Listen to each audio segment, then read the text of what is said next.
The room was large and stifling, and though it was already 4 o'clock, opening the windows admitted only a gust of hot shrubbery from the park. Daisy went to the mirror and stood with her back to us, fixing her hair. It's a swell suite, whispered Jordan respectfully, and everyone laughed. Open another window, commanded Daisy without turning around. There aren't any more. Well, then we'd better telephone for an app. The thing to do is to forget about the heat. You make it 10 times worse by crabbing about it. He unrolled the bottle of whiskey from the towel and put it on the table. Why not let her alone, old sport?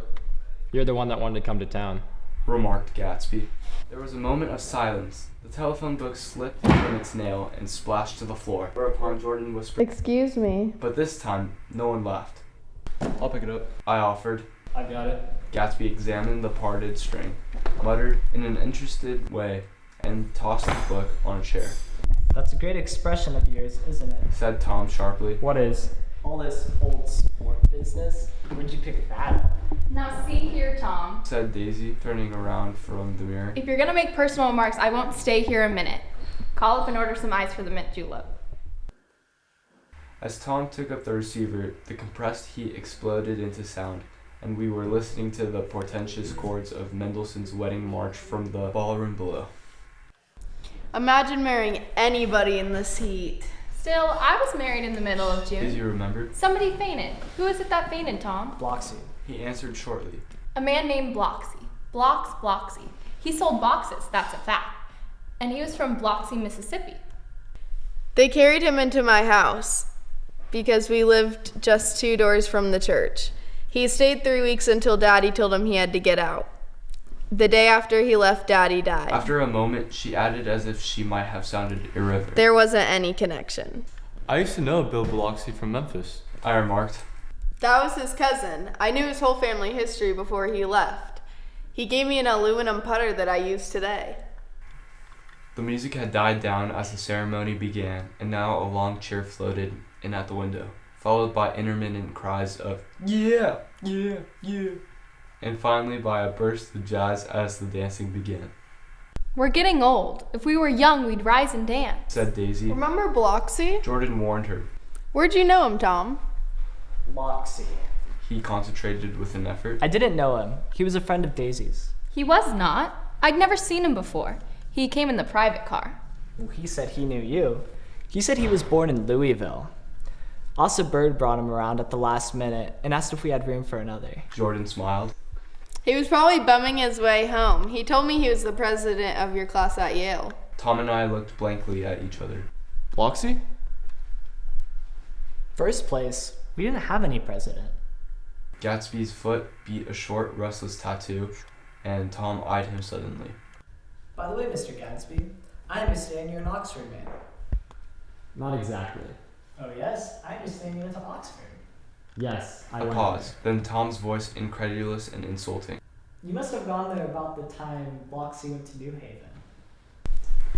Another pause. A waiter knocked and came in with crushed mint and ice, but the silence was unbroken by his, Thank you.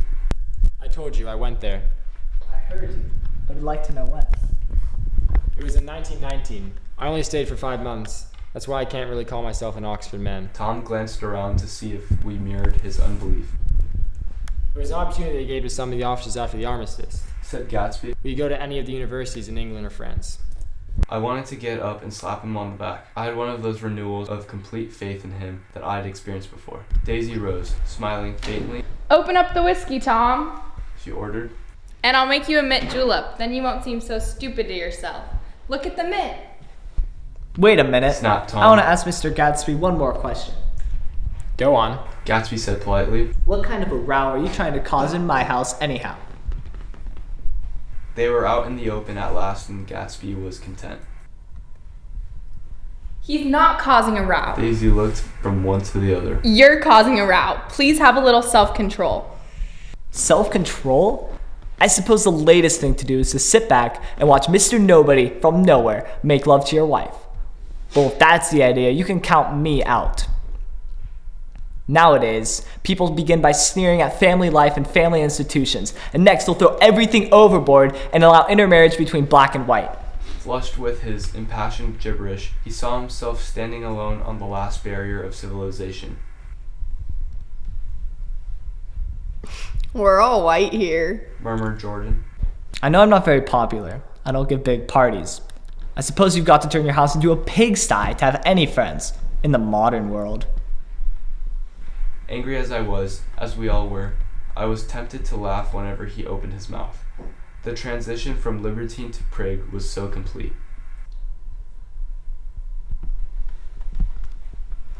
I got something to tell you, old sport. Began Gatsby, but Daisy guessed at his intention. Please don't. She interrupted helplessly. Please let's just all go home. Why don't we all go home? That's a good idea. I got up. Come on, nobody wants a drink. I want to hear what Mr. Gatsby has to tell me. Your wife doesn't love you. She's never loved you. She loves me. You must be crazy. Exclaimed Tom automatically. Gatsby sprang to his feet. She never loved you, do you hear? He cried. She only married you because I was poor and she was tired of waiting for me. It was a terrible mistake, but in her heart, she never loved anyone except me. At this point, Jordan and I tried to go, but Tom and Gatsby insisted with competitive firmness that we remain, as though neither of them had anything to conceal and it would be a privilege to partake vicariously of their emotions. Sit down, Daisy. Tom's voice groped unsuccessfully for the paternal note. Now what's been going on? I want to hear all about it. I told you what's been going on. Said It's been Gatsby. going on for 5 years, and you didn't know. Tom turned to Daisy sharply. You've been seeing this fella for 5 years? Not seeing. Said Gatsby. No, we couldn't meet. But we loved each other all that time, old sport. And you didn't know. I used to laugh sometimes. To think that you didn't know. Oh, that's all. Tom tapped his thick fingers together like a clergyman. You're He crazy. exploded. I can't speak about what happened 5 years ago because I didn't know Daisy then. I'll be damned if you got within 1 mile of her house unless you brought the groceries to her back door. But all the rest of that's a goddamned lie. She loved me when she married me and she loves me now. No. Said Gatsby, shaking his head. She does though. The trouble is that sometimes she gets these foolish ideas in her head and doesn't know what she's doing. He nodded sagely. And what's more, I love Daisy too. Once in a while I'll go on a spree and make a fool of myself, but I always come back. In my heart, I love her all the time. You're revolting. Do you know why we left Chicago? I'm surprised they didn't treat you to the story of that little spree. Gatsby walked over and stood beside her. Daisy, that's all over now. He said It earnestly. doesn't matter anymore. Just tell him the truth. That you never loved him. And it's all white forever. She looked at him blindly. Why, how could I love him possibly? You never loved him. She hesitated. Her eyes fell on Jordan and me with a sort of appeal, as though she realized at last what she was doing, and as though she had never, all along, intended doing anything at all. But it was done now, I never loved him. she said, with perceptible reluctance. Not a Capellani? No. From the ballroom beneath, muffled and suffocating chords were drifting up on hot waves of air. Not that day when I carried you down from the punch bowl to keep your shoes dry?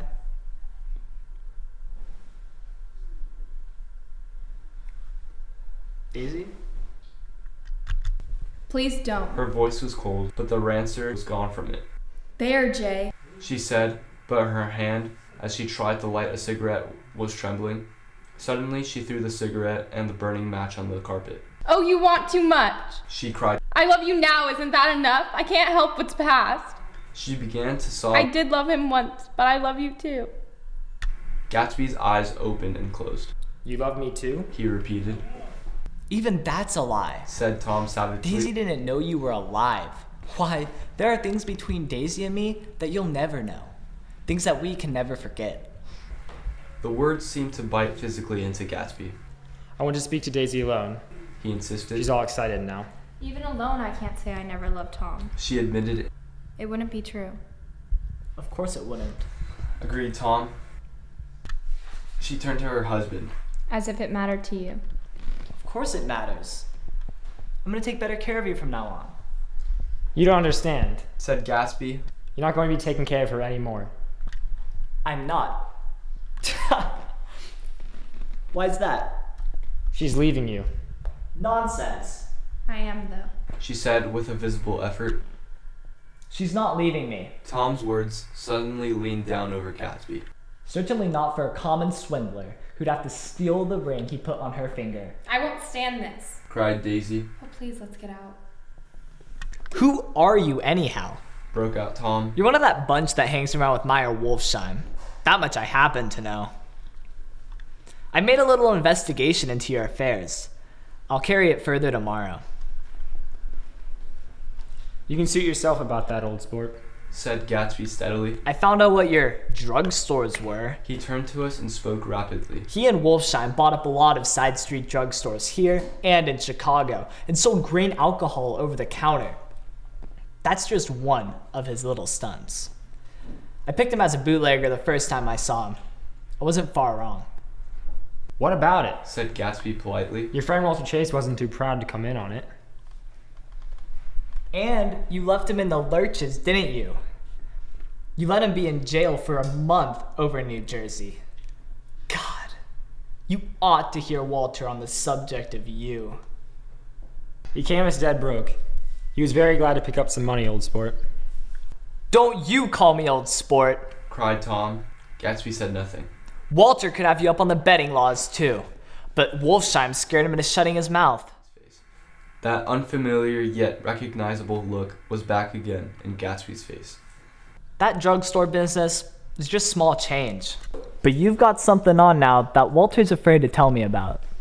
I glanced at Daisy, who was staring terrified between Gatsby and her husband, and at Jordan, who had begun to balance an invisible but absorbing object on the tip of her chin. It passed, and he began to talk excitedly to Daisy, denying everything, defending his name against accusations that had not been made. But with every word she was drawing further and further into herself. You two head on home, Daisy, Said Tom. in Mr. Gatsby's car. She looked at Tom, alarmed now, but he insisted with magnanimous scorn. Go on. He won't annoy you anymore. I think he realizes his presumptuous little flirtation is over. They were gone, without a word, snapped out, made accidental, isolated, like ghosts, even from our pity. After a moment, Tom got up and began wrapping the unopened bottle of whiskey in the towel. Want any of this stuff? Jordan? Nick? I didn't answer. Nick. He asked again. What? Want any? No, I just remembered that today's my birthday. I was 30. Before me stretched the portentous, menacing road of a new decade.